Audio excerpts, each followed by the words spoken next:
नहीं हो रहा। तो अगर पढ़ाई चाहिए क्योंकि यही रास्ता है गरीबी से निकलने के लिए, तो बिहार में सबसे ज्यादा पैसा शिक्षा पर खर्च होना चाहिए। इसलिए जनसुराज कह रहा है कि जब हमारी व्यवस्था बनेगी तो 1 घंटा के अंदर शराबबंदी को उठाकर फेंक देंगे।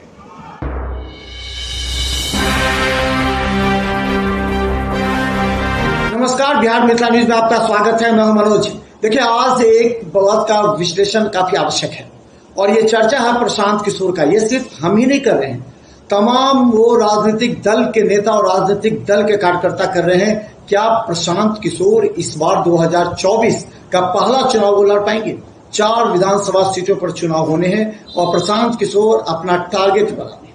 देखिए, प्रशांत किशोर का टारगेट ये है कि नवंबर में होने वाले बिहार के 4 विधानसभा में अपनी पूरी स्ट्रैटेजी, पूरी पॉलिसी या पूरी ताकत झोंक दे और इससे जो 4 चुनाव जो होने वाले हैं उसमें अगर जीत हासिल होती है तो बिहार में कार्यकर्ता, नेता और जनता उनसे जुड़ेगी और कहेगी कि प्रशांत किशोर ने 4 सीट पहली बार भी जीती। लेकिन विपक्षी दल भी लगातार उन पर आरोप प्रत्यारोप लगा रहे हैं। सब अपने अपने तरीके से उनकी आलोचना भी कर रहे हैं। देखिए, कोई व्यक्ति आम जीवन में बहुत ही अच्छा है, वो चल सकता है, लेकिन जब भी राजनीति में उतरता है तो उसकी प्रतिद्वंदता उसके विरोध में खड़ी हो जाती है। यही हाल प्रशांत किशोर को है।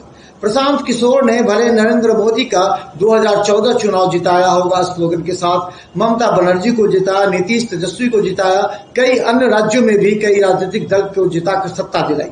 तो इन्होंने सोचा जब हम दूसरे को सत्ता दिला सकते हैं तो हम क्यों नहीं खुद कर सकते हैं। लेकिन जब खुद चुनाव मैदान में उतरने पर उन्हें पता लगता है कि आखिर उनका भी विरोध हो सकता है।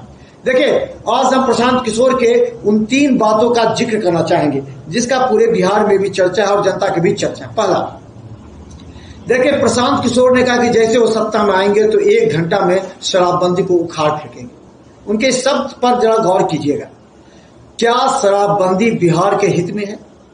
क्या शराबबंदी का विरोध जो राजनीतिक दल कर रहे हैं वो या प्रशांत किशोर खुद कर रहे हैं? क्या उसके पीछे उनकी कोई ऐसी मंशा है जिससे वो वोटरों को प्रभावित कर सके? देखिए, राष्ट्रीय जनता दल में भी जीतन राम मांझी भी एनडीए में कभी कभी बोल चुके हैं कि ये जो सिस्टम है शराबबंदी वो फेल हो चुकी है, बिहार में घर घर अब पहुंच रहा है, इसलिए इसको हटा देना चाहिए।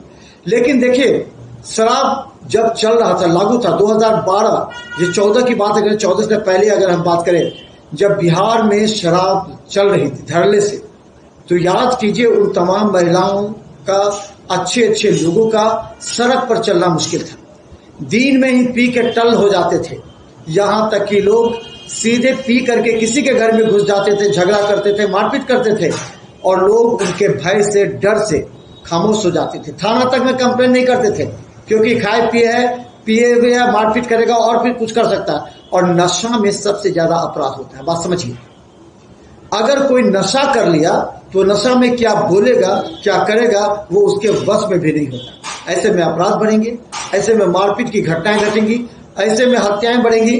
और प्रशांत किशोर इस बात को लेकर के कह रहे हैं कि वो नशा शराबबंदी हटा देंगे और उसमें जो 5 लाख करोड़ रुपया बचेगा उससे वो पैसे से बच्चों की शिक्षा व्यवस्था। अब ये सोचिए, लोग कहते हैं कि वैसे पैसा लेकर के क्या किया जाए जो शराब से आए दिन घर में पति पत्नी के बीच मारपीट हो। बच्चों को जरा सोचिए, जिसका पिता शराब पी करके आएगा क्या वो अपने बच्चों की शिक्षा का लाभ उठा पाएगा? गौर कीजिएगा प्रशांत किशोर की तमाम बातों को। याद कीजिए, शराब पीने के बाद अपराध बढ़ेंगे। शराब पीने के बाद क्या उस पिता का बच्चा शराब नहीं पिएगा? अगर शराब पिएगा तो वो रोजगार क्या करेगा? और प्रशांत किशोर ने यह भी कहा कि वो 4% के हिसाब से ब्याज की दर से सालाना वो रोजगार को बढ़ावा देंगे, बैंकों को कहेंगे। अगर कोई शराब का आदी हो जाता है, हालांकि अब तो ये बिहार में इतना तो है, नीतीश कुमार ने भले ही शराब पर इतना कर दिया, अंकुश लगा दिया, जो उनका मकसद भी था कि अब लोग पी करके सार्वजनिक स्थल पर हंगामा नहीं करते हैं, एक आध जगह छोड़ देते हैं।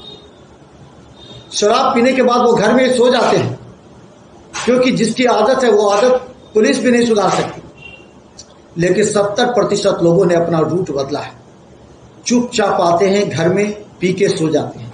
पहले याद कीजिए चौक चौराहे पर कितना हंगामा होता था, बस में, टेम्पू में, ट्रेन में शराब पी करके एक दूसरे को छेड़खानी होती थी, मारपीट होती थी। तो क्या प्रशांत किशोर एक बार फिर वही राज लाना चाहते हैं जिसे नीतीश कुमार ने बहुत दूर तक हटाया? ये सवाल लोग एक एक मुद्दे पर अगर हम चर्चा करेंगे तो समय हो जाएगी, लेकिन आज सिर्फ हम एक मुद्दा पर चर्चा करेंगे। वो ये है, क्या प्रशांत किशोर बिहार में एक बार फिर शराबियों की संख्या बढ़ाना चाहते हैं? क्या प्रशांत किशोर एक बार फिर शराबबंदी बंद करने के बाद उन वोटरों का आकर्षण केंद्र बनना चाहते हैं जो शराब की वजह से नीतीश सरकार या एनडीए या आरजेडी के साथ खिलाफ? देखिए, कोई भी राजनीतिक दल खुलकर ये नहीं बोल रहा है कि शराबबंदी खत्म होनी चाहिए, लेकिन ये जरूर कर रहा है कि उसमें उसके नियम में बदलाव होनी चाहिए। असंभवतः नीतीश कुमार भी सोचने लगे हैं एनडीए के दबाव में या आरजेडी के दबाव में कि इसमें कुछ संशोधन होना चाहिए। संशोधन क्या हो सकता है? गुजरात में भी पहले बंद था शराब, लेकिन बाद में शराब को इस तरीके से खोला गया कि कोई शराब सड़क पर नहीं पीता है या फिर ऐसे जगहों पर पीता है फिर चला जाता है। लेकिन बिहार अभी इससे काफी दूर है। बिहार में लोगों का इतना सेंटीमेंट नहीं है कि वो किसी क्लब में, किसी होटल में, किसी रेस्टोरेंट में, किसी बार में शराब पिए और शांति से सीधे घर चले जाए। देखिए, शराब से सबसे बड़ी बात होती है, जो रेशियो हम आपको बता रहे हैं कि जब शराब चल रही थी बिहार में, उस समय 70% दुर्घटनाएं एक्सीडेंटल केस ज्यादा आ रही थी, जो कि शराबबंदी के बाद कम हो गई। हालांकि अभी भी इस बात से इनकार नहीं किया जा सकता कि अभी भी ड्राइवर बिना शराब पिए गाड़ी चलाते होंगे, लेकिन उनके अंदर डर है, खौफ है।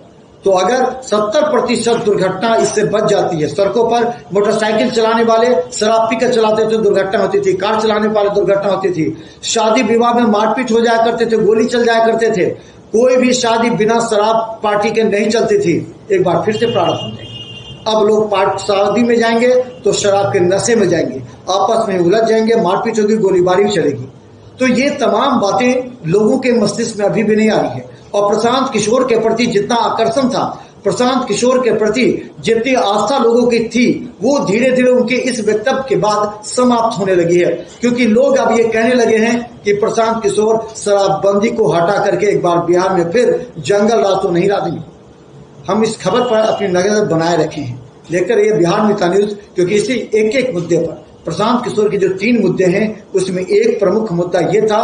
पहला मुद्दा उन्होंने ये रखा था कि बिहार में हम जो शराबबंदी बंद कर 5 लाख करोड़ रुपया शिक्षा में रखें। अब आप समझिए, वो आधारभूत शिक्षा की मजबूत करने की बात कर रहे हैं। सरकारी स्कूलों में अगर आधारभूत शिक्षा को मजबूत करने की बात कर रहे हैं तो आपको क्वालिटी टीचर को लाना पड़ेगा। हालांकि क्वालिटी टीचर अब नीतीश कुमार भी बीपीएससी सफल शिक्षकों को लगा चुकी है। तो प्रशांत किशोर इस बात की कैसे गारंटी लेंगे कि जो 5 लाख करोड़ रुपया वो लगाएंगे शिक्षा में, जो कि बजट में नहीं होगा, सिर्फ शिक्षा में लगाएंगे, उसमें क्वालिटी होगी? वही शिक्षक पढ़ाएंगे? कहां से वो शिक्षक लाएंगे? किस तरह के शिक्षक लाएंगे? कौन सा सिलेबस लाएंगे? क्या विदेशी सिलेबस यहां चलाएंगे? तो सीबीएसई या बिहार बोर्ड या आईसीएसई, यही 3 पैटर्न बिहार में चलता है। इन 3 पैटर्न के आधार पर ही प्रशांत किशोर को शिक्षा व्यवस्था बदलनी पड़ेगी। क्या प्राइवेट स्कूल खत्म कर दिए जाएंगे? क्या प्राइवेट स्कूल की शिक्षा सरकारी स्कूल में दी जाएगी? इस बातों पर प्रशांत किशोर ने जिक्र नहीं किया, बल्कि उन्होंने कहा कि वो उच्च क्वालिटी की शिक्षा देंगे। इसके साथ ही उन्होंने ये कहा कि यहाँ आधारभूत, यानी कि अगर आधारभूत शिक्षा को मजबूत करने की बात प्रशांत किशोर कर रहे हैं तो इसका मतलब चुनाव जीतेंगे अगर 25 में तो 5 साल कम से कम, यानी कि जो छात्र पहला, दूसरा, तीसरा में पढ़ रहा है वो उसको 10वां तक आते हुए प्रशांत किशोर को 10 साल तक इंतजार करना पड़ेगा। और प्रशांत किशोर हर साल कहेंगे कि आने वाले 5 साल के बाद हम यहाँ की शिक्षा व्यवस्था को बदल देंगे। तब तक शराबियों की संख्या बढ़ चुकी होगी, शराब पीने वालों की संख्या बढ़ चुकी होगी, अपराध की संख्या बढ़ चुकी होगी। उस परिस्थिति में प्रशांत किशोर एक बार फिर उसी राजनीतिक दलों के, उसी राजनीतिक नेताओं के कतार में खड़े हो जाएंगे जो हमेशा बोलते थे हम बिहार को विकास के पथ पर ले जाना चाहते हैं। और जनता का दिल टूटेगा, क्योंकि जनता सोच रही है कि चलो एक नया चेहरा आया है जिस पर विश्वास किया जा सकता है, लेकिन उनके इन तमाम मुद्दों को लेकर जनता निराश अवश्य है। देखते रहिए बिहार मित्र न्यूज। यूट्यूब में सब्सक्राइब कीजिए। जीटीपीएल और सिटी केबल चैनल पर लाखों लोग हमें हर घंटे ब्रेकिंग के साथ देखते हैं, क्योंकि हम हर वो गंभीर मुद्दा उठाते हैं। आपको ये खबर कैसी लगी निश्चित यूट्यूब में आप कमेंट करके हमें बताएं, ताकि इससे संबंधित और भी न्यूज आपके समक्ष ला सके और आपके भी विचार उसमें आना चाहिए कि आखिर आप क्या कहते हैं। धन्यवाद।